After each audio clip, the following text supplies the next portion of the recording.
Hello दोस्तों, आज हम लोग ब्लाउज की सिलाई करना सीखेंगे। तो इस ब्लाउज की अगर आपने कटिंग नहीं देखी है तो डिस्क्रिप्शन में मैंने लिंक दिया है, वहाँ पे जाकर आप देख लें। ये सिंपल ब्लाउज की तरह ही है लेकिन देखने में थोड़ी अजीब है। तो पहले हम ये आगे का पल्ला था तो इसमें नीचे की तरफ 4 इंच का टैकिन लेते हैं और सामने की तरफ 2 इंच का। एक्चुअली हर टैकिन का साइज होता है लेकिन यहाँ पे मैंने वो मेजरमेंट करके नहीं दिखाया गया है। और जब साइड से टैकिन लेते हैं तो ये 5 इंच का होता है, और जब सीने की लेते हैं मतलब ब्रेस्ट की लेते हैं तो वो भी 5 इंच का ही होता है। जैसे कि ब्रेस्ट की तरफ से टैकिन लेना है 5 इंच का, इसका मतलब ये हुआ हम उतने दूरी तक पकड़ेंगे और 5 इंच तक सिलाई करना है। अगर आपने इसकी कटिंग देखी होती तो आपको ज़्यादा समझ में आएगी, इसलिए आप डिस्क्रिप्शन में लिंक है, इसकी कटिंग भी देख लें। हमने सामने का एक पल्ला तैयार कर लिया और एक पल्ला ये भी, मतलब दोनों पल्ला तैयार कर लिया। आपको तैयार करते हुए सिर्फ एक ही दिखाया। अब ये जो बचे हुए कपड़े हैं उनसे ये हम काज पट्टी काटेंगे, और जो बाजू के पास कपड़े निकलते हैं तो उनसे हम, या फिर आपके पास अगर नए कपड़े हैं तो उससे आप बटन पट्टी निकालेंगे। तो बेसिकली ये हुक लगने वाला है, और हुक के काज थोड़ा अजीब होते हैं। उसके एक बटन भी मिलते हैं लेकिन यहाँ पे हम लोग वो जो हुक की काज बनाते हैं तो वो धागे से ही बनाते हैं। तो यहाँ पे सामने के पल्लों में आपको जोड़ना है काज पट्टी, और ये हुक लगेगी तो हुक के काज पट्टी पे 2 सिलाई की जाती है। अब हम जो काज पट्टी में जोड़े थे उसे उल्टा करेंगे बिल्कुल ऐसे ही, और यहाँ पे बिल्कुल किनारे पे एक सिलाई करेंगे, और ठीक उसके बाद सिलाई हो जाने के बाद उसे उल्टी करेंगे और एक चाप के गैप के बराबर छोड़कर दूसरी सिलाई करेंगे, क्योंकि इससे ये पता चलता है कि हाँ यहाँ पे इन दोनों गैप के बीच में हुक का काज बनना है। अब हम लोग हुक पट्टी जोड़ेंगे। तो हुक पट्टी हमेशा नीचे की तरफ से होता है, इसलिए इसमें आप अगर छोटा पट्टी भी जोड़ते हैं तो ये चल जाएगा।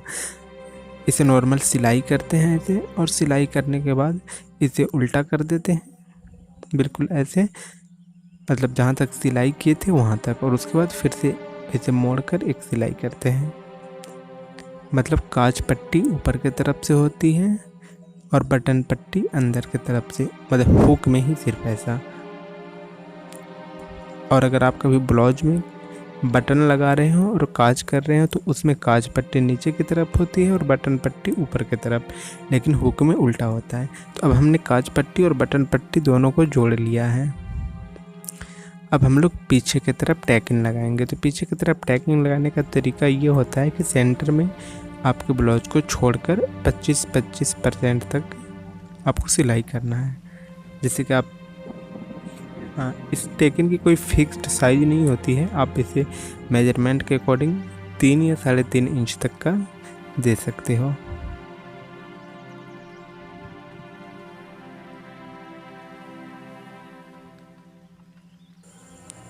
आगे का पल्ला और पीछे का पल्ला का काम कंप्लीट हो गया। अब हम लोग बाजू के लिए जो कपड़े रखे थे कल, मतलब जो कटिंग में था, उसे लेंगे। और यहाँ पे जो ज़्यादा बचे हुए कपड़े थे तो हमने उसके वो लेस को निकाल लिए वहाँ से, और निकालने के बाद लेस को एक दूसरे के साथ जोड़कर फिर हम बाजू पे इसे बिठा देंगे। क्योंकि यहाँ पे देखिए लेस आगे की तरफ है दोनों में, और ये जो अस्तर का जो मोड़ के कर रहे हैं ये पीछे की तरफ का है, मतलब बाजू की तरफ का। तो वहाँ पे ना कोई लेस है, तो इसलिए ये मोटी कपड़ी है। अगर हम लोग इसे मोड़ेंगे तो इसमें 4 लेयर होगा तो ज़्यादा मोटा हो जाएगा बाजू के पास, इसलिए इसमें हम लोग अस्तर को मोड़कर लगा देंगे ताकि धागा भी ना बिखरे और अच्छी लुक भी आए। क्योंकि ये कपड़ा मोटा था इसलिए इसमें अस्तर नहीं है, इसलिए हमने ऐसा किया।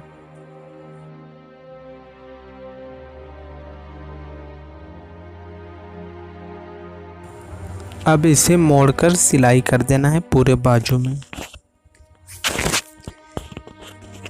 इसके बाद हम लोग इसके ऊपर लेस को जोड़ेंगे और फिर बाजू के लिए बीच से कटिंग करेंगे। दोस्तों अगर आपको इस वीडियो में कहीं पे भी कुछ भी अगर समझ में नहीं आ रहा होगा तो आप कमेंट करके ज़रूर बताइएगा। और अगर आपने अभी तक हमारे चैनल को सब्सक्राइब नहीं किया है तो सब्सक्राइब भी ज़रूर कीजिएगा।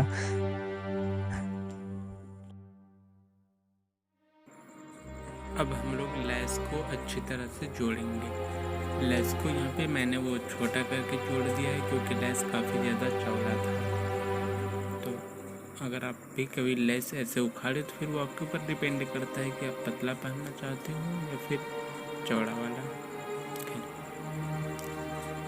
हमने यहाँ पे लेस का सिलाई कंप्लीट कर लिया है।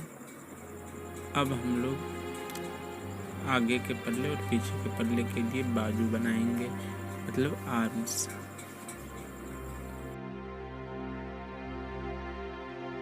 हमारे चैनल को सब्सक्राइब नहीं किया है तो प्लीज़ सब्सक्राइब करें और बेल आइकन को प्रेस करें। बेल आइकन को प्रेस करने से ये होगा कि जैसे ही मैं वीडियो अपलोड करूँगा सबसे पहले आपको नोटिफिकेशन जाएगी। सिलाई करने से पहले ये ध्यान रखें कि कपड़ा कहीं छोटा या बड़ा तो नहीं है, काज पट्टी और बटन पट्टी में कोई फ़र्क तो नहीं है। उसके बाद कपड़े को ऐसे मोड़ेंगे और कट लगाएंगे। इससे बाजू को फिक्स करने में आसानी होगी। अब अगर आपको कहीं लग रहा है कि आगे के पल्ला में ये अच्छे से गोल नहीं हुआ है तो फिर आप उसकी रिपेयर करें। अब आपको इसे ध्यान से देखना है। यहाँ पे हम लोग बाजू को जोड़ रहे हैं, मतलब सामने के पल्ला में बाजू को जोड़ रहे हैं।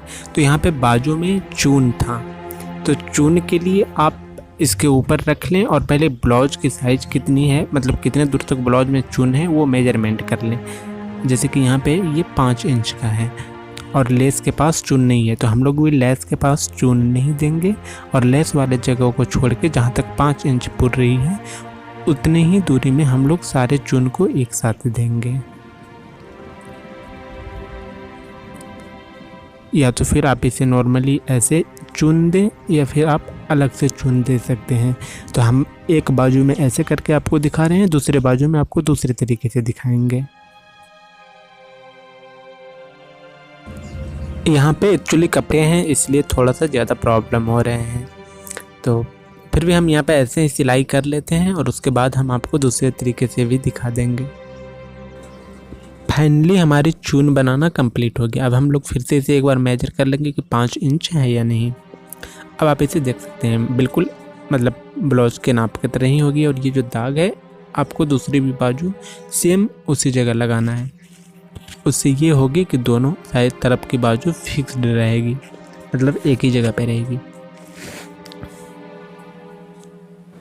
अब हम लोग दूसरी तरफ के बाजू को बनाएंगे, तो इसमें हम लोग लेस को पहले ही छोड़ देंगे और चून देने के लिए नीचे ही चून दे देंगे और फिर ब्लाउज के पल्ले में उसे चिपका देंगे एक बार सिलाई करके।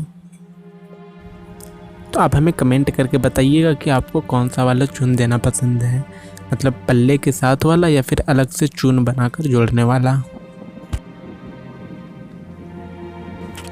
इसमें हमने दोनों तरफ एक ही बार में चून बना लिया है।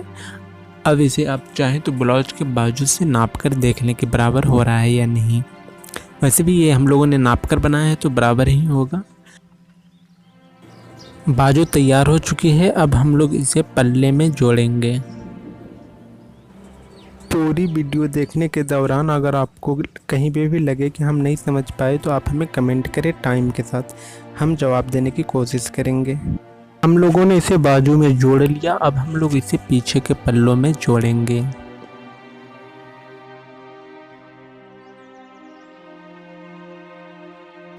पीछे की तरफ बाजू को जोड़ लेने के बाद बैक साइड में जो होते हैं बीच वाले हिस्से उसको मोड़ेंगे बीच से, और मोड़ने के बाद ये डबल हो गई। अब यहाँ पे हम लोग कट करेंगे, तो इससे क्या होगा, पीछे के गले की शेप अच्छी आएगी।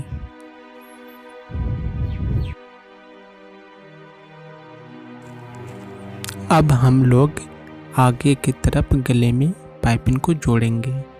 यहाँ पे आपको जोड़ना है, तो आपके पास अगर कोई अस्तर हो पतला सा तो उसे जोड़ लें, क्योंकि ये कपड़े मोटे हैं। अगर हम इसे जोड़ेंगे तो अल्टर लगेगी और तुरपाई करते वक्त भी अच्छी नहीं होगी। पाइपिंग को सीधे पल्लों में ऊपर चिपकाकर ऐसे ही मोड़कर आपको करना है। लेकिन अब आप यहाँ पे ध्यान से देखिएगा कि पाइपिंग को हम लोग आगे में जोड़ते हुए पीछे की तरफ कैसे ले जाते हैं।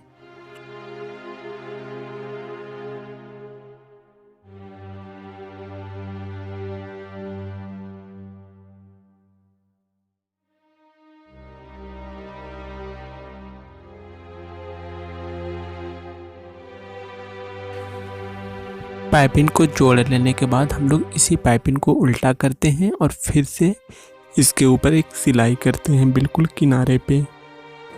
पाइपिंग को जोड़ लेने के बाद इसे कट करेंगे और पाइपिंग के ही फॉल्स हिस्सों को फिर से मोड़ेंगे और उसके ऊपर सिलाई करेंगे। मतलब अभी जो ये पाइपिंग के ऊपर जो सिलाई हो रहा है वो सिर्फ पाइपिंग के ही ऊपर सिलाई हो रहा है, ना कि कपड़े के ऊपर। जब हम लोग हेम करेंगे उस वक्त उसी पाइपिंग को उल्टा कर देंगे और कपड़ों पे और पाइपिंग को मिलाकर हेम करते हैं, बिल्कुल ऐसे ही जैसा आपने वीडियो में देखा। अगर आपको हेम करते वक्त कहीं पे थोड़ा सा ऊंचा लगे तो फिर आप इसे उल्टा करेंगे और जहाँ पे एक्स्ट्रा कपड़े होंगे उसे काट देंगे। इससे क्या होगा कि पाइपिंग भी अच्छे से बैठेगी और कोई दिक्कत भी नहीं होगी आपको हेम करने में। एक पल्ले में पाइपिंग को जोड़ लेने के बाद दूसरे पल्लों में भी आपको वैसे ही जोड़ लेना है।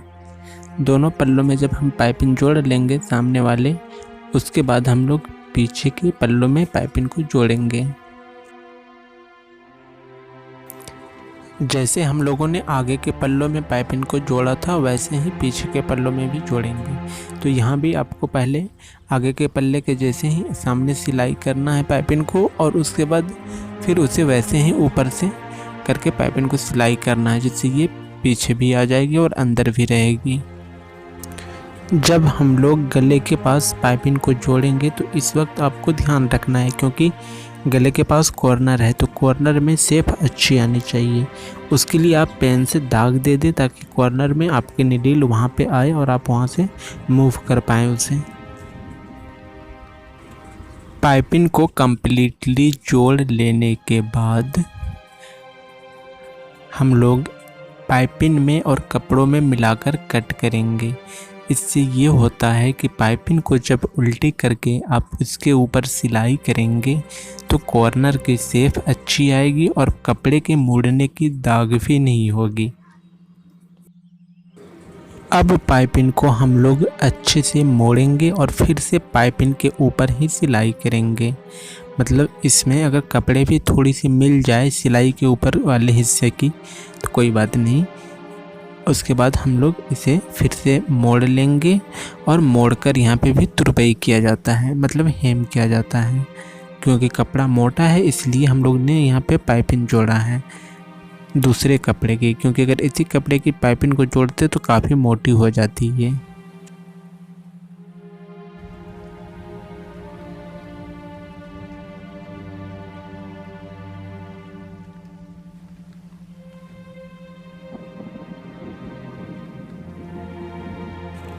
दोनों हिस्सों में पाइपिंग को कम्प्लीटली जोड़ लेने के बाद आप अपने पुराने ब्लाउज से उसकी मेजरमेंट करें, लंबाई चौड़ाई मतलब ध्यान से आप देख लें और कोने के पास पाइपिंग को भी अच्छे से बैठाएं।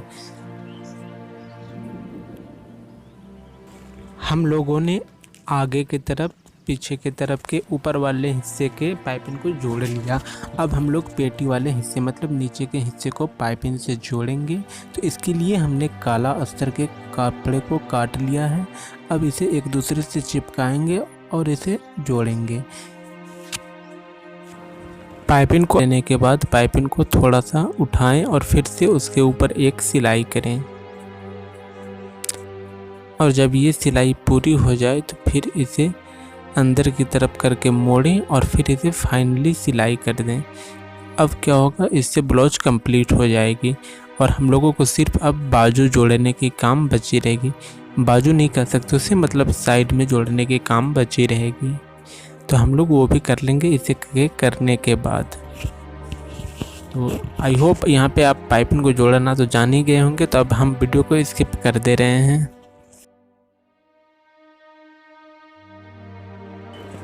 अब हम लोग यहाँ पे साइड में सिलाई करेंगे, तो दोनों को मिला लेना है एक दूसरे से। ऊपर नीचे आपको ध्यान से देखना है कि कहीं पे थोड़ा सा भी छोटा या बड़ा ना हो। उसके बाद हम लोग सिलाई करेंगे।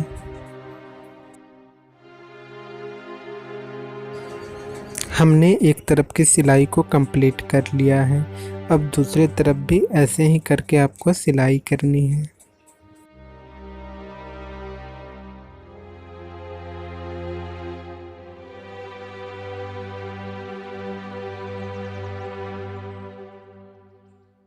दोनों तरफ सिलाई कंप्लीट हो जाने के बाद हम लोग बिल्कुल ऐसे ही उल्टा करके सिलाई करेंगे। तो यहाँ पे हमने आपको उल्टा करके नहीं दिखाया है, लेकिन हम पहले ये इसलिए ऐसा किए क्योंकि हमारी मेजरमेंट सही होगी कि दोनों तरफ से कितना मोड़ना है। अब आपको यहाँ पे ध्यान से देखना है, जैसे हमने सिलाई किया वैसे ही अंदर हाथ डालना है और फिर डाल के उसे सिलाई करना है। तो हमने जो पहले सिलाई किया था वो अंदर की तरफ हो जाएगी, और अब जो ये ऊपर से सिलाई करेंगे तो दोनों तरफ की मेजरमेंट कर लेंगे कि इक्वल है या नहीं। उसके बाद हम लोग सिलाई करेंगे। तो आप यहाँ पे देख पा रहे होंगे कि दोनों की धागा सेम दूरियां में है। तो फिर हम इसे सिलाई कर लेंगे और ये बिल्कुल सेम नाप की होगी।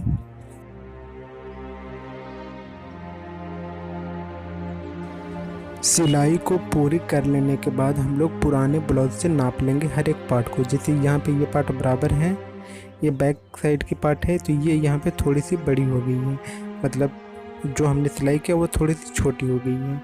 तो इसके लिए हम क्या करेंगे, हम जहाँ पे अभी सिलाई किए वहाँ पे और एक सिलाई करेंगे, और जो सिलाई पहले किया था उस सिलाई को खोल देंगे। कहने का मतलब है हम लोगों ने जो सिलाई किया था वहाँ पे 3-4 सिलाई देना है, मतलब एक एक चाप के वो दूरी को ऐसे मैनेज करके। इससे क्या होगा, कस्टमर की ब्लाउज कभी टाइट नहीं होगी। वो खुद चाहे तो एक धागा खोल लेंगे और फिर वो नॉर्मल सी है, ढीली हो जाएगी।